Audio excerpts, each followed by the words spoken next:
సప్తాశ్వరథారూఢుడైన ఆ సూర్య భగవానుని యొక్క రథానికి అడ్డు తగులుతూనే ఉంటారు రాక్షసులు. అలాంటి రాక్షస మూకలను చెదరగొట్టి ఆ మహనీయుని యొక్క మహానుభావుని యొక్క ఆ భగవంతుని యొక్క రథం ముందుకు పోయేటటువంటి విధంగా సహకరించేటటువంటి భక్త మహాశయులు ఎంతోమంది ఉన్నారు.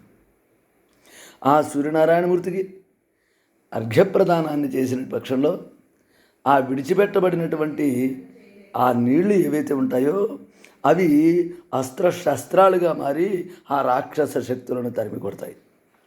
దాంతో ఆయన యొక్క రథం ముందుకి సాఫీగా సాగిపోవడానికి సుగమంగా ఉంటుంది.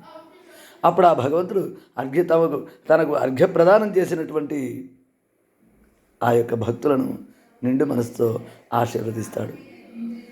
అటువంటి భక్తులు సర్వే జనా సుఖినో భవంతు అనేటటువంటి భావనతో ముందుకు సాగిపోతూ ఉండడం వల్ల అందరూ కూడా ఆరోగ్యంగా ఆనందంగా ఉంటారు. స్వస్తి.